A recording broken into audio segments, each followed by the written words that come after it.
future trends, deep insights, industry leaders. This is the iGaming Next podcast with your host, Pierre Lindh.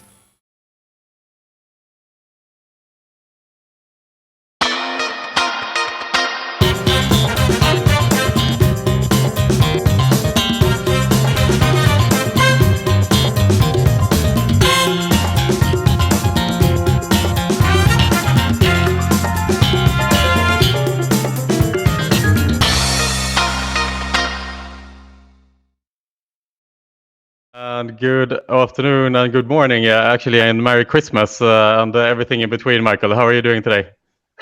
Good morning, good afternoon, Pierre, and Merry Christmas. I'm doing excellent. How are things on your side? I'm very good, actually, and as you can see here, even not sponsored by Fast Track today, but for those of you who are watching the video stream, I'm sitting in my ugly Christmas sweater, which, if I may try here, is having some Christmas lights on the sweater today. It lights up as well. That's very fancy. Getting into the spirits. I cannot compete with this. Just a good old worn out Levi's denim shirt today is the best I can do here. Hopefully you can. Yeah, that's okay. I have Simon Luciano Fast Track to thank for this lovely shirt here, actually. So I'm very happy to be representing today a little bit. Michael, I mean, you know, on top of the fact that you have just gotten a new, incredibly interesting job as the CCO of Livespins, you're obviously the founder of iGaming Idol here. We started our company together, what is it, like 5 years ago or something like that, and it's now grown to become something quite magical here. And obviously you're hosting podcasts for us here as well. But that aside, I'd love to hear a little bit as a starting point today about Livespins particularly. You take on the role as CCO here just earlier this or last week, I believe. And it's a really interesting and dynamic company that is trying to change an entire industry. So go ahead, Michael, and explain a little bit of your role at Livespins and what your mission is with Livespins in general. Yeah, thanks, Pierre. Yeah, you're absolutely right. Literally, 8 days into my new role, so I'm still sharpening my pitch, but I'll give it a go and do my best. No, very good. Yeah, no, you're absolutely right. I think what we're trying to do at Livespins is effectively create a new category of gameplay in the industry, which is very much focused around sort of shared game experiences. So to explain it in the briefest way possible, we're effectively taking the good old bet behind mechanic that you would know from land-based casino behind a roulette or a blackjack table, and effectively smashing that together with the dynamic and complex community-driven sort of live streaming world, if you will. So effectively, in short, you would be betting behind a streamer together with a lot of other players. And whatever outcome the streamer gets by way of multiplier, you and the rest of the players will also get. So yeah, bet behind mechanic at its simplest, basically. That's the short intro, I guess. Awesome. And this is not an operator, right? Like you are a supplier offering this product to operators. Yeah, correct. So we're a B2B supplier offering this to operators. We're currently in closed beta testing, and we look forward to onboarding the first operators end of Q1, beginning of Q2 next year. Awesome. And if I understand it correctly, Michael, I mean, this idea is born through this trend that has been emerging in the last couple of years, where Twitch has become really popular in the gaming segment, and then that has kind of flooded over to a really vibrant scene of slot streamers, right? And the popularity of those slot streamers seems to be what is the foundation to the thought of this product. Can you talk about that a bit more? Like what is it that makes Twitch slots streaming so attractive? Yeah, no, absolutely. No, I definitely Twitch and casino streaming has a big role to play here. But I mean, we're looking at, it's not only that, right? We're looking across the globe and seeing what sort of consumers are doing, right? We're seeing trends such as even brand research. Instead of searching on Google, people are learning more about products and brands through social media. You will be typing it into Facebook or TikTok or Instagram or whatever is your preferred channel. So much more use of social media, and Google is starting to feel a bit old school. We're Is also SEO looking. dead? Finally? I'm not going to comment on that one, Pierre. No, it's absolutely not. But we think that's really interesting. Also looking a lot to Asia and sort of the social commerce movement. So I don't know if you know, but more than 1/3 of all online shopping in Asia is now happening through social shopping. So effectively watching an influencer on TikTok or whatever, and you can buy the product seamlessly through the social media channel. So 1/3 of all online commerce is now being Wow. bought that way. And we are seeing that extending into the West. For example, in the UK, TikTok is making a big push for this as well. I think it was around, was it Black Friday or Cyber Monday? They had a big session with celebrities presenting products and stuff like that, and it was a massive success. So we expect that to come in more and more, and effectively making the Amazon shopping cart look extremely old school suddenly. Yeah.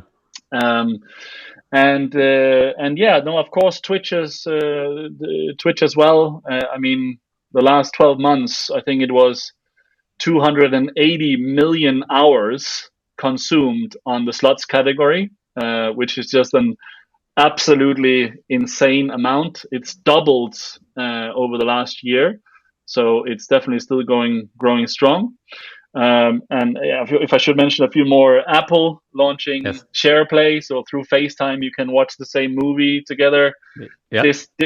Disney Plus has a group watch now, so sit in 20 different living rooms with each your bucket of popcorn, and you can watch the same movie, send reactions, and comment to each other. So this is coming, right? People want more shared group sort of entertainment experiences, and that's very much where Livespins is positioned as well. It's really interesting overall, and I remember watching Robin's presentation during iGaming Next when he talked about this phenomenon in Asia where much of the commerce is happening through live streams. I mean, I've never heard about that before, but when you see the product, it just makes so much sense. Like it's so organic in the way it happens, because people watch influencers online for years and years and years, but there hasn't been a fluent way to actually interact with those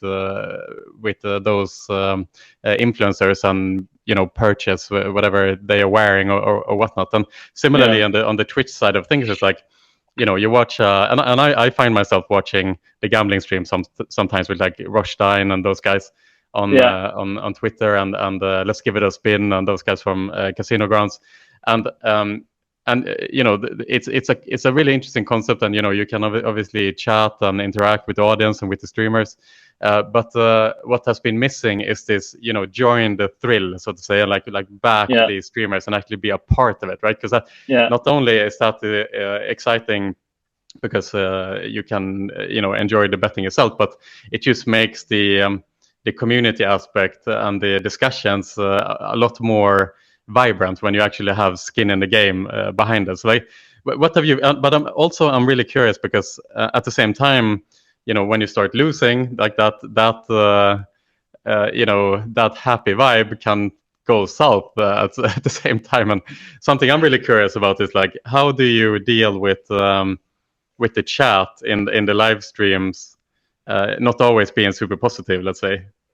Yeah, no, absolutely. So there's obviously the basics around profanity filters and whatever sort of technical solutions you can make sure, and there will be moderation as well from our side. But I think in general, like you're saying, the excitement really comes from the thrill of the spin, really, and sort of the period of time before the outcome is known, right? That's sort of the the height of the entertainment, if you will. And if you look across what's happening already now in the Twitch space, of course there will be losses as well as wins. And I feel, the community is usually pretty good at sort of self-managing that to a large extent as well. I mean, you can see that on normal social media as well. If someone starts a discussion and someone is commenting really negatively on that sort of author's point, instead of the author stepping in, is typically someone else from that author's circle of friends or community, or someone who's already posted, will sort of step in to defend the author to some extent. So communities have this funny aspect of, let's say, in 9 out of 10 cases, also sort of self-moderating themselves fairly well.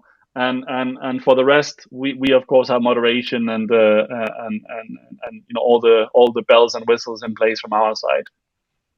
Yeah, exactly. I guess that is like a challenge still that Twitch has been cursed with in some extent, because when you become so big as Twitch is, it becomes much more difficult to live moderate, especially on like the smaller channels. Like there's been a lot of cases on Twitch where they kind of raid the smaller channels and stuff like that. And I guess that's where you guys have an advantage in that regard, right? Because you don't have a million different streamers at the same time. Like you can live moderate the few streamers that you are hosting, for example.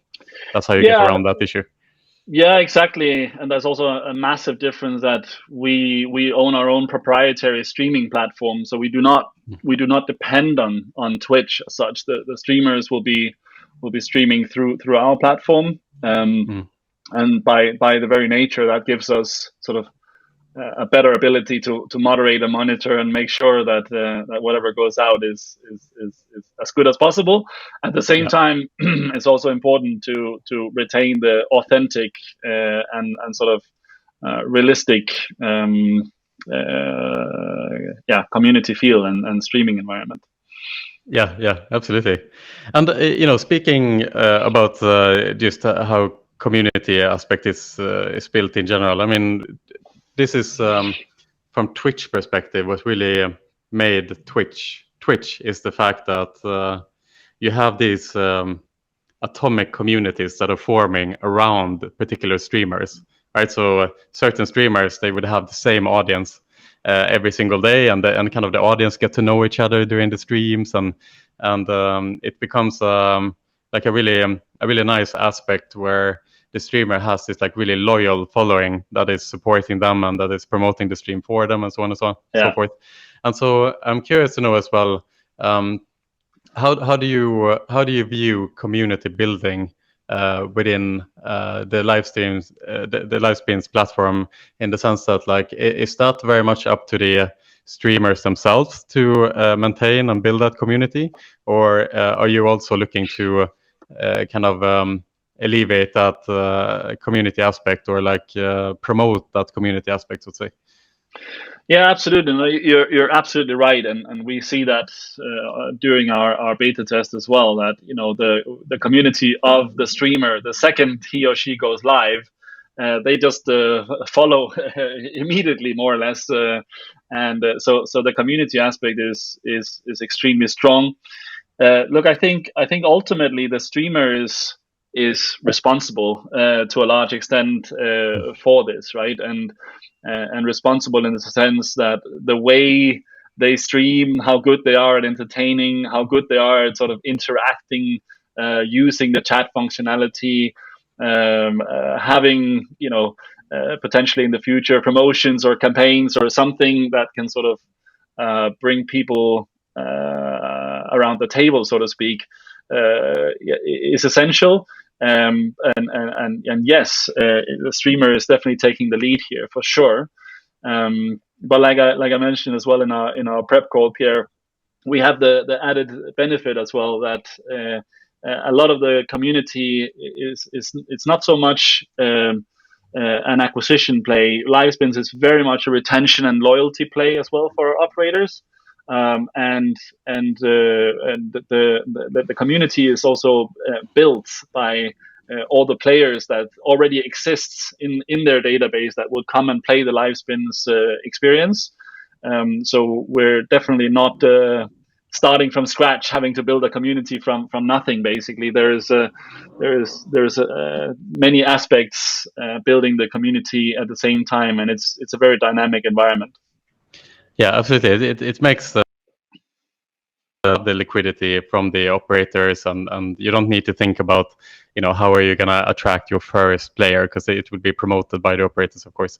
But something that I'm still quite curious about is like, that being said, from an operator point of view, you would think that, let's say that you attract a celebrity as a streamer, or like a really big streamer as a streamer within the platform. That you would assume that will attract a new demographic of players, that you'll actually be an acquisition tool in that regard, because obviously you have that loyal following who will be following that streamer. Is that something you think about as well? Like, to actually, like, how do you acquire streamers? Like, do you look at what numbers of followers they have, or are you interested to attract like celebrity streamers and these type of things? Yeah, 100%. I mean, I think celebrity streamers and stuff like that is definitely something we're looking at. It's probably not the first thing that we're going to do coming out of the gate, but it's definitely in our roadmap, I would say. So when we recruit streamers, absolutely, it's we do this in different ways. One could be in-house streamers that work exclusively for Livespins. It can also be a sort of a freelance contractor model.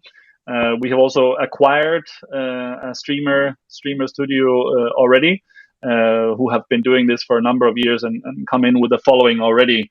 And there could also be operators that already have a lot of agreements with streamers, and we could potentially look at integrating those deals that are already in place through the Bet Behind product, which could be really interesting for some operators. So there's so many ways to slice the cake, Pierre, and we're super excited to start getting the operators on board and just see where this will take us, because the possibilities are literally endless, we're super excited by that. Yeah, and I have another little like thought-provoking question here. So I agree with you. I think that this product is made to be successful, and it's actually surprising to me that it hasn't happened earlier. But you guys have the first mover advantage here, and it's going to be great to follow that. Now, the first mover advantage doesn't necessarily mean that you will win. And Carolina Pelk, who we both know, she is launching a challenger product, and I don't know exactly if it will look the same. You mentioned that maybe it won't be, but still, Carolina said in an interview that it's not about who can build the best product. It is about who can build a community. That's what Carolina said. And if we now spin forward the tape a little bit, and we see, for example, the likes of Evolution, let's say, Evolution are carefully monitoring at the moment, I would think, how they can create shareholder value, and they were really successful in doing that a couple of years ago when they invented the game show category, for example. Now you would think that the step for them to go into social is a pretty small step, and when they push the button, it's not that they will go in with like a little mini investments and do something half base. When they go in, they might go in fully, let's say, with all the resources and infrastructure that they have. So my question to you is, you have the first mover advantage. How do you maintain that advantage when inevitably other players will enter the market with similar products? Absolutely. Now, first of all, Pierre, so great question. And first of all, I know Carolina very well, and I think it's absolutely fantastic what they are doing as well. And I honestly think the more of us that push in this direction, the bigger this category is going to become, and the more everyone will win. because we strongly believe this is incremental value to the overall industry. This is a segment of players that are currently not finding exactly what they're looking for, and eventually they will drop out of the iGaming sort of business if we are not managing to innovate and serve them in a good way. So I mean, we jokingly say Gen Z. This is product for the young guys, or we get that pushback a lot, right? But we forget that Gen Z is now 35, 37 years of age and is now hitting the critical mass of operators and providers. So this is not only the young guys. So that was just the stepping point. The more people that push in this direction, the better for all of us, and together we win. But you're absolutely right. We're fortunate in terms of sort of being, having a product sort of live in beta testing now, soon opening up for external operators. But you need to innovate. You need to constantly be on the top of your game. Like, I fully agree with Carolina. The better you are at building community, the higher your chances is of winning. For sure, it's a crucial point. So it's a combination of everything, Pierre. Also playing your cards right. The world is a big place. Everyone is regulating, having licenses, and you need to.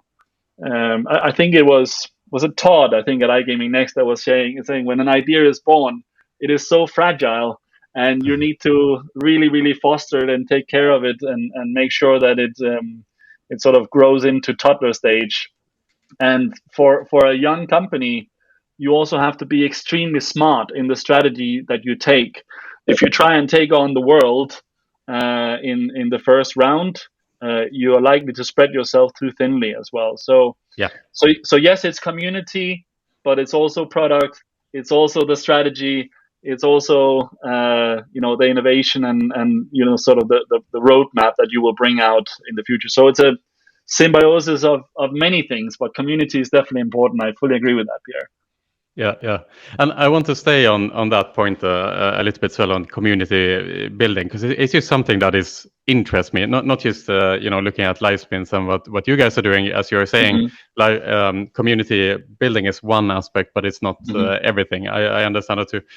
For me, it's something that I'm focusing on a lot right now with iGaming Next, is trying to figure out how to build and maintain a community, and like what is the best way to build a community, and what is the perfect number of individuals in a community for it to be not only self-sustaining, but it's also not too big. There was this like old school thinking in Silicon Valley that like the value of your company exponentially increases with the members that you have in your community and a social media platform, for example. But if that would be true, then everyone would just shop on Amazon. Like there would be no Etsy, for example, because they would just grow exponentially and eat the cake. But instead, I think there is like an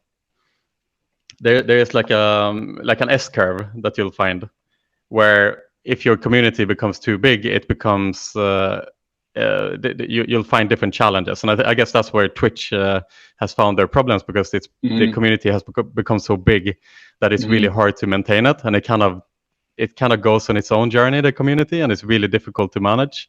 And so they've gotten like massive criticism for the nefarious activity that is taking place at Twitch. So I'm thinking about this for iGaming Next in general. Like what are the best ways to build a community, and it leads to some like more thought-provoking questions that you can ask yourself. Like, for example, how have others managed to build a critical mass in a community? And I know that you are an avid marketer, and so your mind is quite creative. And so I would like to just challenge you with a question today, just to go on this interesting journey. Like, how do you build a community, and how has others done it in the past? Right. Sure. So without putting you too much on the spot here, Michael, but I love the example of Tinder. Because Tinder is a perfect example of the cold start problem, which basically says that you can have the best business plan in the world, you can build the best product in the world, but if you don't have any people using it, then it's pretty useless. And so if you go on Tinder and no one is there, yeah, it doesn't matter how good the product is, because yeah, they don't have a community. And so when the founders of Tinder, they started Tinder, they came up with this idea. They asked themselves the question, like, how can we build a self-sustaining community?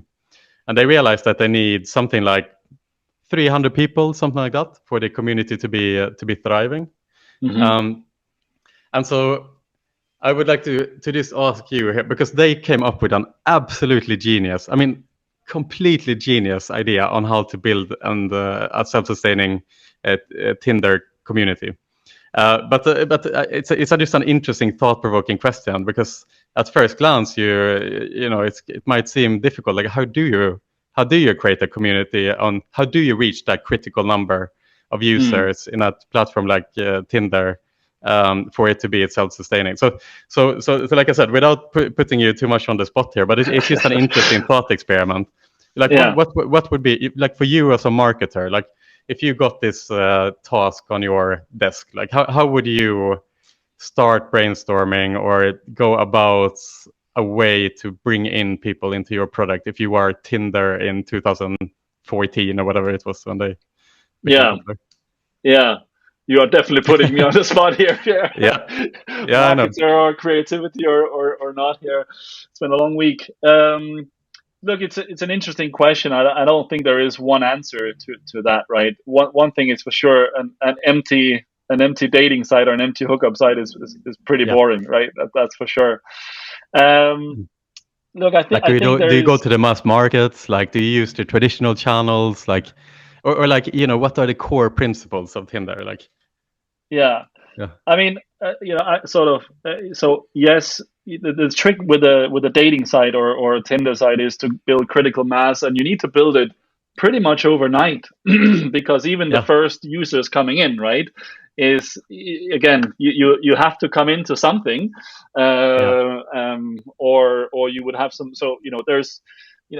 And also many startups. So Tinder back in 2014, I'm not familiar with their funding situation, but at least many startups are don't have a lot of financial strength, right? So exactly.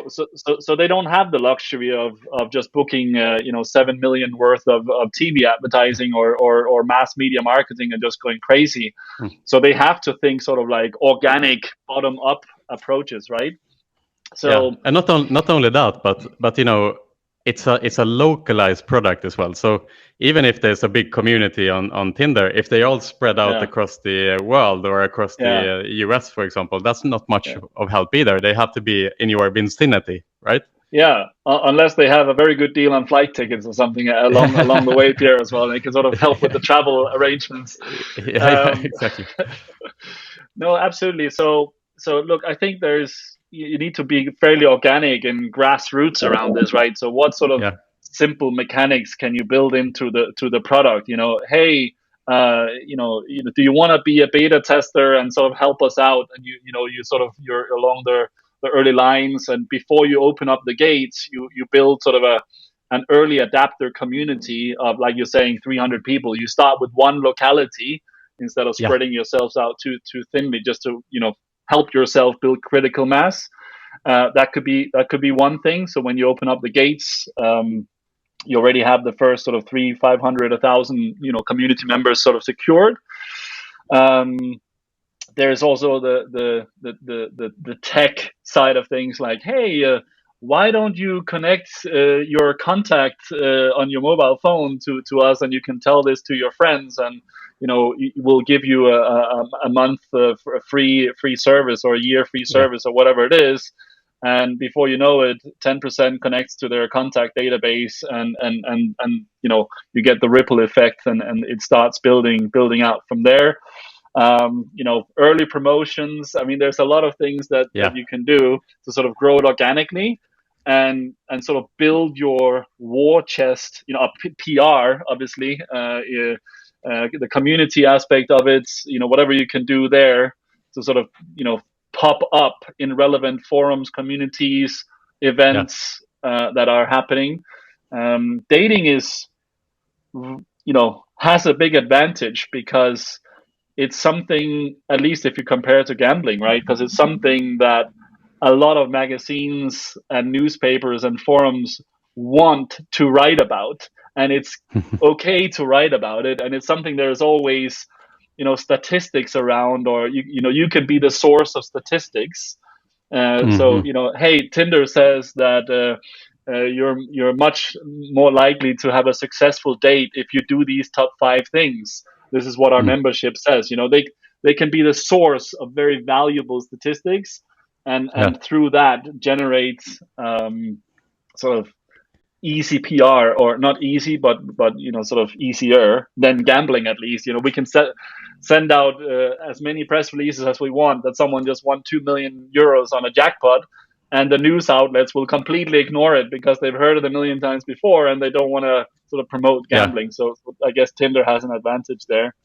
But anyway, so yeah, exactly. And I was thinking about this before I read the origin story, and I was thinking, Tinder, like I was drawing parallels to Facebook. Like Facebook started through a university, and it kind of spread within the university by itself to some extent, like without much promotion there. So they just kind of targeted one university as their atomic community, and then it spread to 2 universities, then 4, then 8, then 16, then outside the universities, and they kind of went on that journey. And I was thinking, maybe that's how Tinder did it too. And it's like, true. Tinder was started by people who were active within a university, but they came up with just an genius idea, and it's so simple. Like I'm waiting for the gold nugget, Pierre, because you know this. I'm building it up. It up, but I bring up this example because the answers that you mention is like these are the intuitive answers that you of course, and that I of course am drawn to, but if you spend, and these ideas are not going to come through a podcast, like this comes through like months of building a product and thinking and speaking and so on. But it just goes to show that sometimes the best ideas comes from left field, right? What Tinder did, the founders behind Tinder, they realized that there were some very simple core principles that guides the successful community building of Tinder. And first of all, it's like what you mentioned as well, is it has to be local. Right, so it has to be within a very close proximity to each other. These people, they have to be close to each other. So university is a good way to build a Tinder community. But then they realized something else, and that's the fact that at that time, the dating apps were quite like, you didn't really want to admit that you were on a dating app. Like Match.com and those type of things. Like it was like still taboo. If you fail, then you're on Match.com. It's like you don't really tell your friends about it. You know what I mean? It's like And so they realized they have to make it like they have to reach the cool people. Then it's like, how do you reach the cool people with a dating app? Because generally you are attracting like the not so cool people. Or like the Match.com, it was like, if you're a hot girl, or like a hot guy for that matter, I don't know, more a hot girl, you would answer your emails in the day, and then you would go home and you would answer emails in the evening because you would have like 1,000 messages, right? So so from a product point of view, they realized, okay, we have to, we can't let everyone write to each other, and that's why you have to match in order to write to each other. But then how do you build a community? And the answer to that was they realized that let's go to the coolest person in the university, and we'll tell them that they should organize a party, and it's going to be like the sickest party. It's going to be a crazy party with like fucking lights and great Beyonce. DJ and free booze and free alcohol to everyone. And tell that person, invite like the 400 coolest people that you know in this university, and give this party for free. And what we're going to do is we're going to put a bouncer at the door, at the entrance, and anyone who comes, that bouncer is going to ask them to download Tinder. And the bouncer is going to tell them that everyone in this party is on Tinder. And if you want to meet someone at this party, if you actually want to chat with them, you can go on the app. And then you can swipe left, swipe right on the people that you like. And tomorrow, when you come home, you'll have the answers on who likes you and who you can continue chatting with on this party. And they would just go on and do that. They would just go on and organize parties and build this atomic community with the coolest people that they could find. And then clearly that is something that even the coolest people want to be a part of, because they get to speak to other other people that they are interested in and so on. And once they had that ball rolling, it became just an exponential growth within Tinder. I just thought that was genius, like from a growth marketing perspective. It's one of the coolest origin stories that I've ever heard. Yeah, I love that. That's fantastic. And again, it's just grassroots, right? It's just making your target small enough, but at the same time, like you're saying, working with the coolest people, being very, very clear about how you start a trend, reaching out to the early adapters and getting them to help you, bring you on your team and build that community aspect. Yeah, it's absolutely brilliant. And I think also, if I think about Tinder, they were also kind of the first sort of like hookup site as opposed to a dating site, right? Or at least it became that. I don't know if that was the intention from day one, but so they kind of created a new segment, if you will, or they were a first mover in that sort of space. And I think they were not shy about it. They were extremely authentic and sort of blunt about it, that this is what we are and this is what you could use our app for.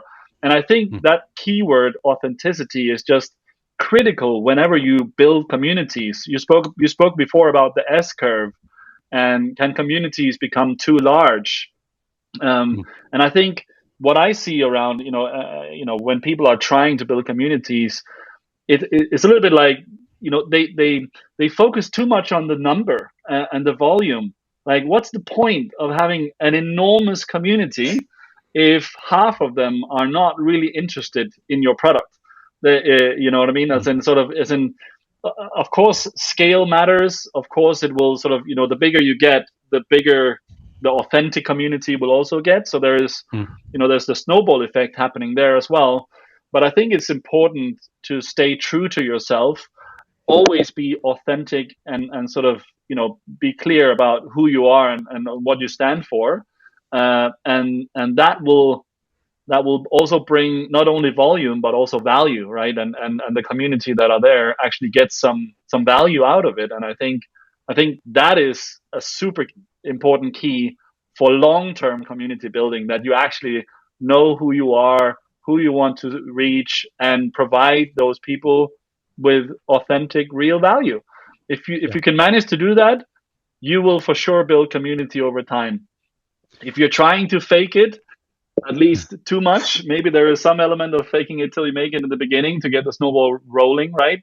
To some extent, but authenticity goes hand in hand with community, if you ask me. Yeah, absolutely. I think you are spot on that regard, Mike. And to just to kind of prove that you're right, in a sense, look at the crypto community and how it functions in general. Like, what are the core principles of the cryptocurrency trend in general? And that is pure authenticity. If you think about it, that is literally why that segment works, and what upholds the crypto trend is the authenticity, because the blockchain is built on transparency, and so anything that happens on the blockchain, any transaction, any movement, is completely transparent. So you cannot do the same type of nefarious activity on the blockchain as you can in a more protected fiat world, so to say, where movements within the fiat world is much more hidden and less transparent. So it's all about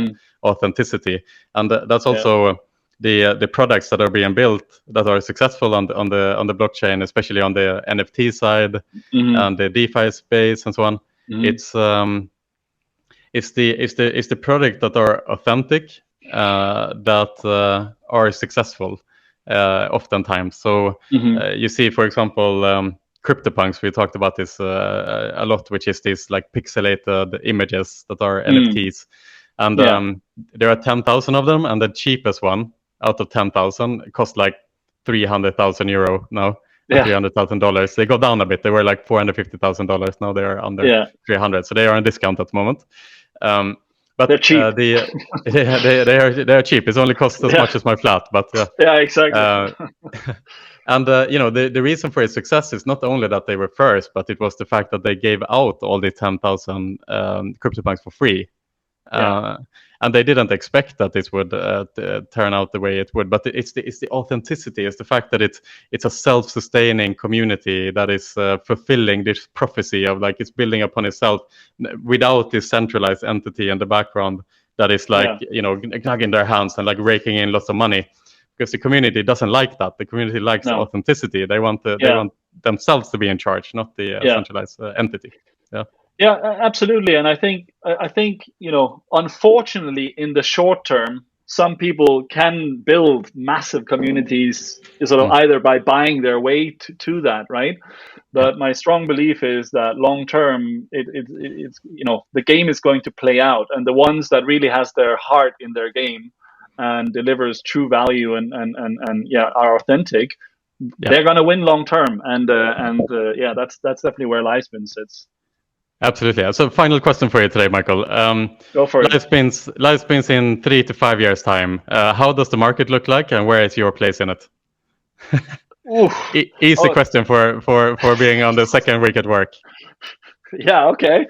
So the market looks enormous in 3 to 5 years because the entire world will have regulated or be open to online gambling, more or less.